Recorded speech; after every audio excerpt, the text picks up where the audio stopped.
तो शबीर सियाल साहब जो कि लाहौर के प्रेसिडेंट भी थे और पीटीआई के फाउंडर मेंबर भी हैं, उन्होंने मुझसे रब्ता किया। मैं उस वक्त सेक्रेटरी जनरल था पार्टी। तो रशीद साहब ने मुझे कहा, और भी दोस्त बैठे हुए थे, कहने लगे कि अगर मैं पार्टी में आ जाता हूँ तो एस रशीद साहब से भी रहीम अस्सलाम वालेकुम। मैं एक रिक्वेस्ट करूँगा कि आप न इस चैनल को सब्सक्राइब ज़रूर कीजिए और कमेंट्स में ज़रूर लिखा करें कि इसको मज़ीद भी बेहतर बनाया जा सकता है। क्योंकि मैं इतना प्रोफेशनल नहीं हूँ, लेकिन मेरे तो सिर्फ एक शौक़ है कि मैं तहरीक इंसाफ की हिस्ट्री अपने दोस्तों तक पहुँचाऊँ कि इमरान खान ने और उसके साथियों ने कितनी इसमें मेहनत की थी। तो आज 2007 और 8 में मैं बात कर रहा हूँ। पिछले एपिसोड में भी मैंने बात की थी 2007 और 8 की। इसमें जो एक दो चीज़ें रह गई हैं वो भी अब मैं ज़रा आपको बता दूं। जिस तरह कि मैंने शुरू के किस्तों में बताया था कि महमूद और रशीद साहब 97 में पार्टी छोड़ के चले गए थे। फिर 10 साल बाद 2007 में उन्होंने दोबारा पार्टी में ज्वाइन करने के लिए इधर उधर राब्ते किए। तो शबीर सियाल साहब जो कि लाहौर के प्रेसिडेंट भी थे और पीटीआई के फाउंडर मेंबर भी हैं, उन्होंने मुझसे रब्ता किया। मैं उस वक्त सेक्रेटरी जनरल था पार्टी का।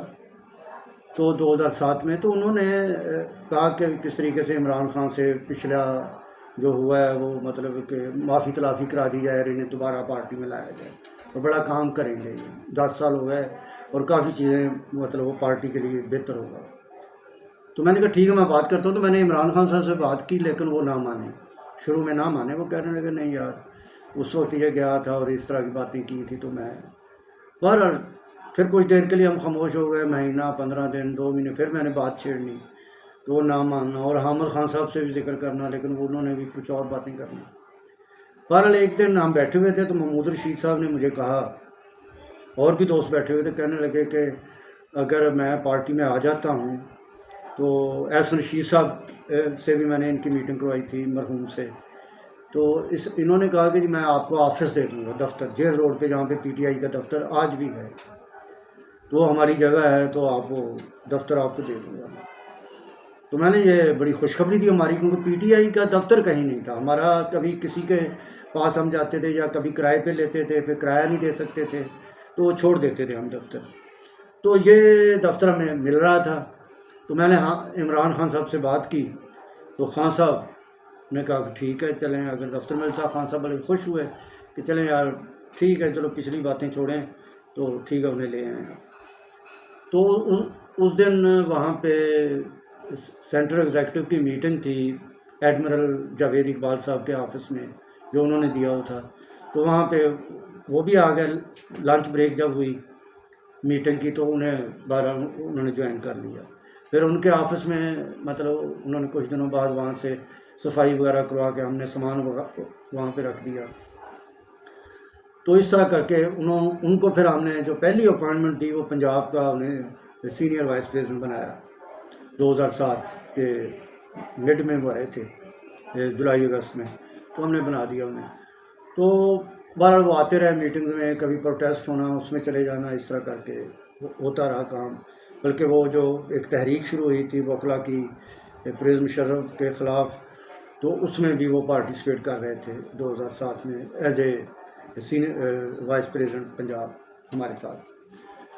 तो इस तरह करके फिर 2008 आ गया।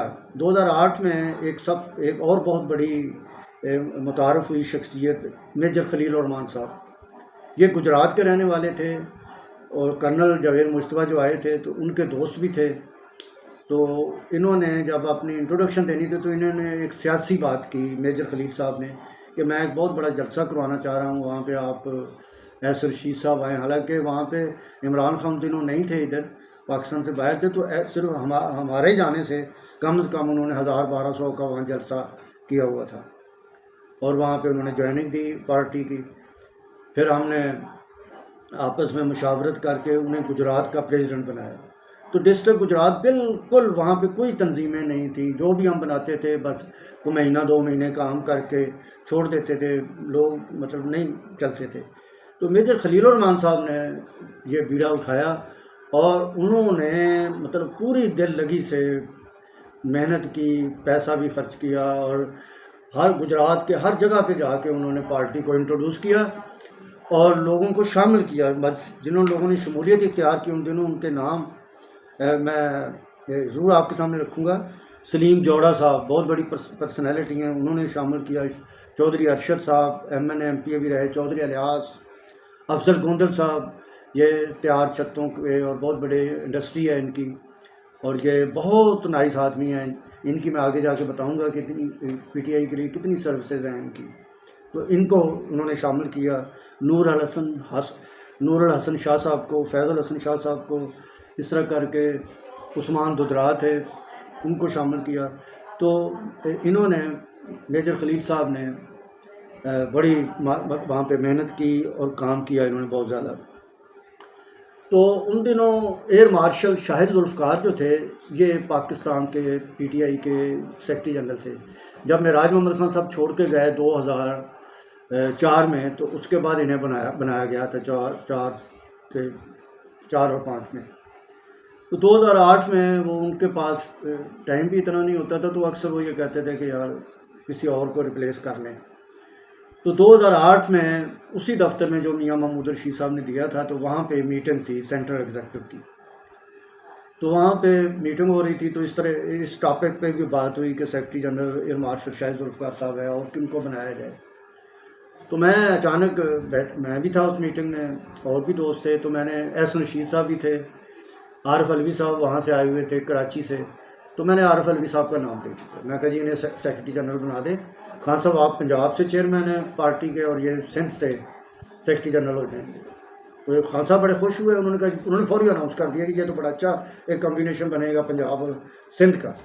तो आरिफ अलवी साहब को सेक्रेटरी जनरल बना दिया गया। तो जब उसके बाद लंच हो गया, लंच में मुझे आरिफ अलवी साहब कहते हैं कि यार ज़की आपने मेरा नाम ले दिया है, मैं डेंटिस्ट हूँ तो मेरे पास इतना टाइम नहीं होता। बहरहाल तो वो फिर वो हंसी मजाक में बात ख़त्म हो गई और वो सेक्रेटरी जनरल बन गए। बल्कि जब भी वो इसके बाद वो कराची से आते, लाहौर आते, तो मुझे पहले वो कहते हैं कि मैंने पंजाब के कुछ ज़िलों के दौरे करने हैं, क्योंकि मैं सेक्रेटरी जनरल था पंजाब का। तो मैं उन्हें सियालकोट, उकाड़ा, दीपालपुर, मुल्तान, इस तरह मतलब फैसलाबाद, इस तरह मेरे साथ हम जाते थे इकट्ठे। तो मैं उन्हें विज़िट करवाता था सारे। और उन दिनों इजाज़ चौधरी साहब भी पार्टी में आ चुके थे। वो उन्हें इमरान खान साहब ने तहरीक इंसाफ पाकिस्तान का नायब सदर बनाया हुआ था, तो वो भी हमारे साथ जाते थे और हम जाके वहाँ पे लोगों के रब्ते करते थे और आरिफ अलवी साहब भी मिलते थे जाके एज ए सेक्रेटरी जनरल। तो इस तरह करके मैं थोड़ी सा, और उसी 2008 में शबीर सियाल साहब लाहौर के सदर थे, तो उनको रिक्वेस्ट की गई। वो 2 साल 3 साल उन्होंने बड़ा काम किया था लाहौर में। तो फिर उनकी जगह पे मियां महमूद रशीद साहब को लाहौर का सदर बनाया गया कि ये उनके अराइन फैमिली से हैं और यहाँ पे कश्मीरी भी फैमिलीज़ हैं। तो ये इनका एक तो सियासी बैकग्राउंड भी है। ये जमात इस्लामी में जब थे तो ये MPA भी रहे हैं वहाँ पे। बहरहाल इनको फिर लाहौर का सदर बनाया गया और इन्होंने बड़ा वहाँ पे काम किया उन्होंने। और उसी 2008 में एक और इंट्रोडक्शन भी हुआ, खलील रहमान काकड़ साहब, ये दीपालपुर उकाड़ा के ज़मींदार हैं।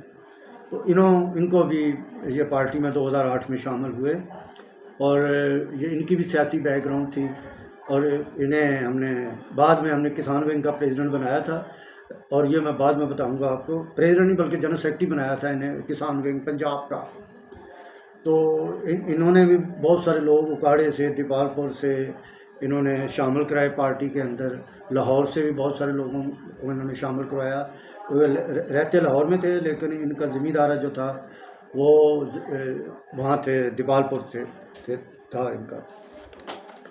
इस तरह करके ये सारी 2008 की अब हिस्ट्री जो है ये तकरीबन मैं मुकम्मल कर चुका हूँ। अब 2009 का आगे हम बात करेंगे। तो मेरी ये रिक्वेस्ट है कि आप ज़रूर इनको देखें, और जो मैं यहाँ पे आपको बता सकता हूँ या इसमें कोई बताने में खामी है तो वो ज़रूर आप कमेंट्स में बताया करें आप। ठीक है, बस आपसे इजाज़त चाहता हूँ। ओके, अल्लाह हाफ़िज़, थैंक यू।